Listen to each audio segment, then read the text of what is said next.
and welcome to episode 4 of the Vocalogy Foundational Videos series. In the previous episode, technique remained necessary, but access to technique did not remain fixed. A singer may understand breath, registration, resonance and coordination, yet find that these capacities become less available under fatigue, pressure, scrutiny, or a changing personal circumstance. The technical work still matters. The question is what to notice when the technique cannot fully explain the moment. Voice training and human understanding cannot remain separate for very long. To understand the voice more clearly, I eventually had to stop studying the voice alone. That did not lead me towards one master system or one final explanation. It led me through several disciplines, each of which gave me a different way to observe the person producing the sound. The question the singers and performers brought into the room created the first opening in my technical certainty. At the beginning, vocal pedagogy provided a complete and disciplined frame. It taught me to listen for breath management, registration, resonance, articulation, muscular coordination, and the conditions that support efficient vocal production. Now, these are not superficial concerns. A singer needs practical knowledge of how sound is produced, how the vocal folds function, how breath and pressure relate, and how different coordinations create different vocal qualities. Technique gives us something concrete to work with. It allows the teacher to hear a pattern, test a possibility, and help a singer develop greater range, stability, endurance, or clarity. When someone struggles with the transition between registers, the work may involve coordination. When excessive tension enters the jaw, tongue, or neck, the work may involve movement and release. When breath becomes inconsistent, the work may involve finding a more workable relationship with respiration. None of this became less true. For some time, I assumed that better observation would lead to better technical answers. If a singer could not access a sound, there must be a technical reason. If the sound changed, there must be a technical adjustment. Yet, performers gradually presented situations that did not sit comfortably within that certainty. A singer could produce a free coordinated sound in a lesson, then lose access to that same sound when an audition, a difficult audience, or a particular person entered the picture.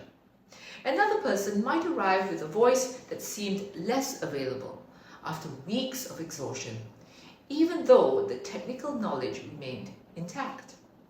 Someone could understand exactly what to do, hear the difference clearly, and still find that the body did not cooperate under pressure. The voice had not become irrelevant in these moments. It was still giving information.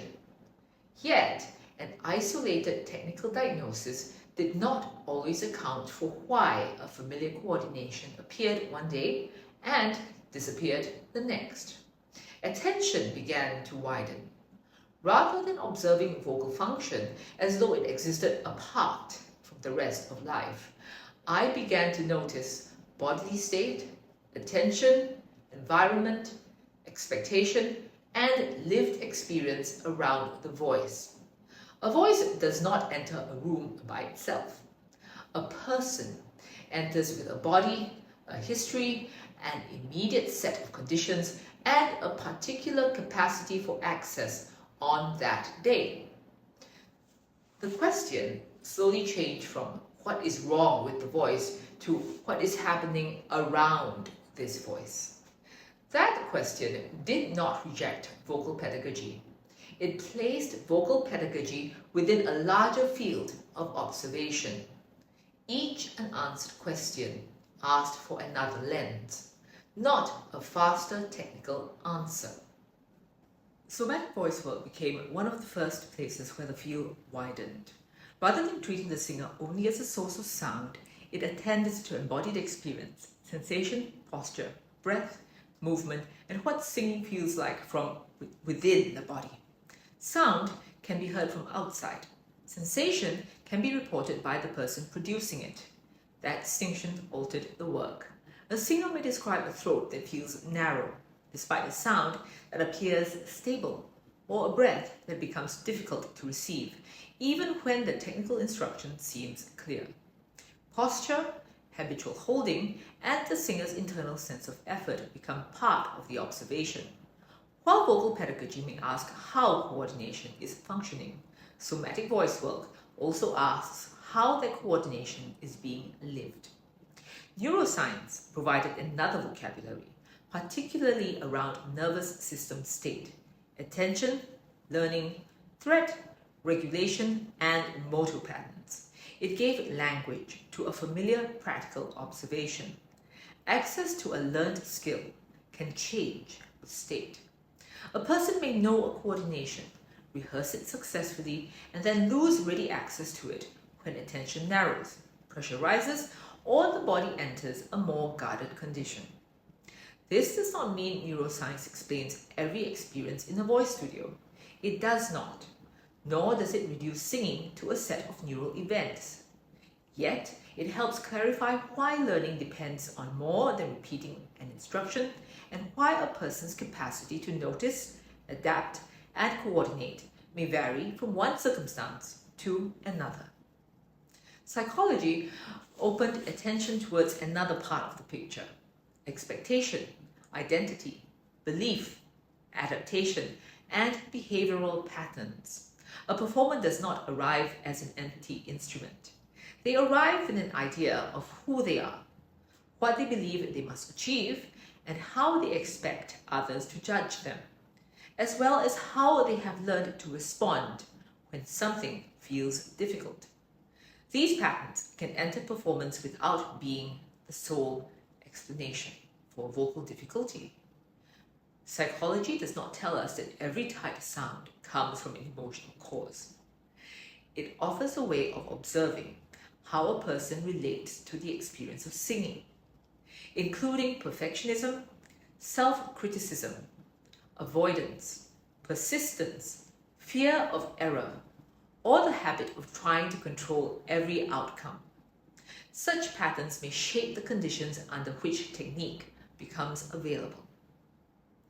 Jin Shin Jyutsu introduced a traditional framework that asked still different questions. Its practice involves gentle touch, breath, bodily awareness, qi, and systems of correspondence within the body. Qi, often translated as life energy, belongs to a traditional East Asian framework and should be understood within that cultural context, rather than presented as a biomedical structure. Its value in this journey did not depend on turning traditional language into scientific proof. Jin Shin Jyutsu does not replace medical assessment, mental health care, voice therapy, or established vocal pedagogy. It offered another perspective on bodily experience, one that invited attention to touch, stillness, breathing, and the body's energy focus. In Asian cultures, correspondence often provides a way of seeing the person as part of a wider pattern, where body, environment, rhythm, and experience do not remain entirely separate. Education then brought the question back to teaching itself. What does it mean for someone to learn? Instruction alone can produce compliance, where a singer follows a direction only while someone else is present. Recognition produces something different. A person begins to notice a pattern for themselves, understands what it may mean in context, and gradually develops the capacity to choose a response. Recognition, understanding, and choice became a useful sequence. Firstly, the person recognizes what is happening. Then, they gain language and context for that experience. Only then can a meaningful choice emerge. This moves teaching away from dependency and toward usable learning, where knowledge does not remain something held by the teacher.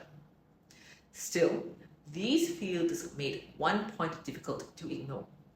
Music can carry functions beyond artistic display. It can engage attention, support communication, structure activity, and create experiences of participation that do not depend on performing well.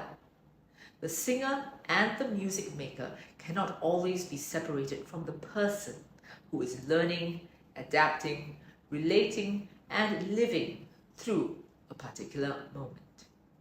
Each field brought its own language, practices, limits, and claims.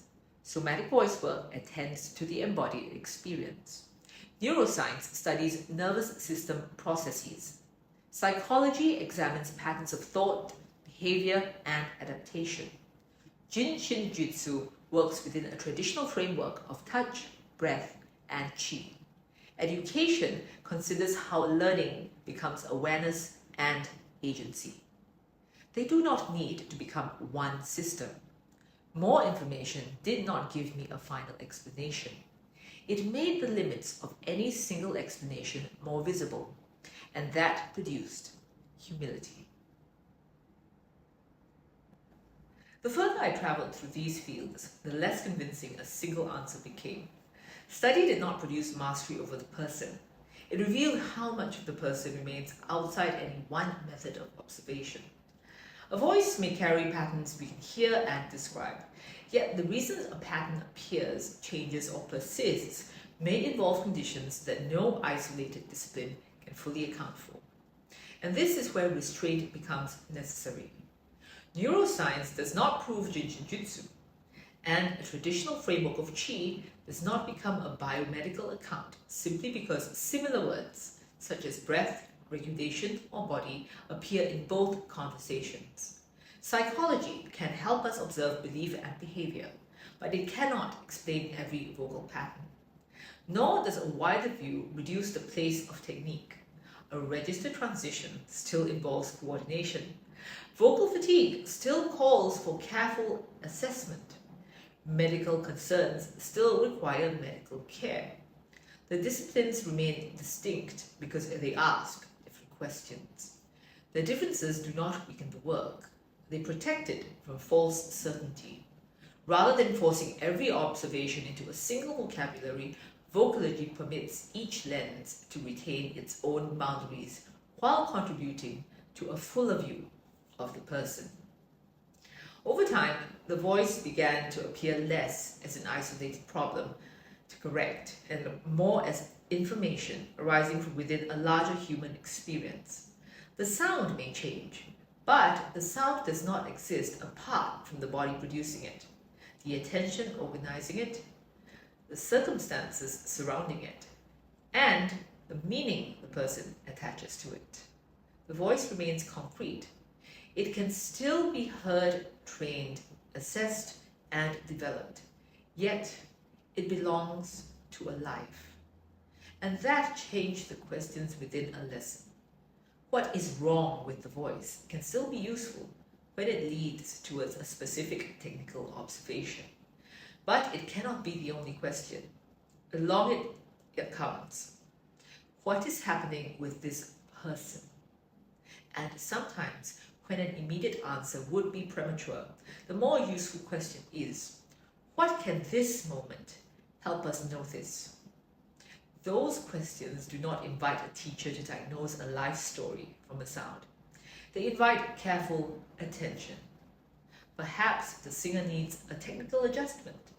Perhaps the person needs rest, clearer instruction, a different learning condition, clinical support, or simply more time.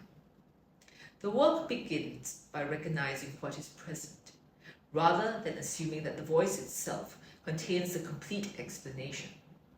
Technique with context means keeping both forms of inquiry alive. A teacher may listen for breath pressure, muscular effort, resonance, articulation, or registration, while also considering the conditions that affect access to those skills. Has the person been under sustained pressure? Are they learning under scrutiny? Do they understand the instruction? Or are they trying to reproduce a result without sensing how it occurs? Are they dealing with a concern that lies outside the scope of voice teaching? Vocology emerged from this way of seeing. It is an integrative approach, not a replacement for clinical voice care, psychotherapy, medical treatment, neuroscience, or established vocal pedagogy. It does not claim authority over every part of a person's experience. Its task is more modest, and for that reason, more responsible. To use multiple lenses where appropriate, to recognize their limits, and to remain attentive to the person behind the voice. Recognition comes first. A person notices a pattern in sound, breath, posture, effort, attention, or response. Understanding follows when that pattern can be placed in a workable context without rushing towards a fixed interpretation. Choice becomes possible after that. The singer may choose a technical practice, a change in preparation, a referral, a period of recovery, or another way of relating to the work. The voice remains the entry point throughout. It brings the person into view, but it does not contain the whole person. Once that distinction becomes clear, a voice lesson can become something more than a place where sound is corrected. A voice belongs to a person, and studying the voice alone leaves part of the person unseen. The next episode asks what changes when voice work moves beyond the question. How can this voice improve toward another question? What can working with this voice teach us about the person? Continue with episode 5, where we examine why voice lessons may involve far more than becoming a better singer.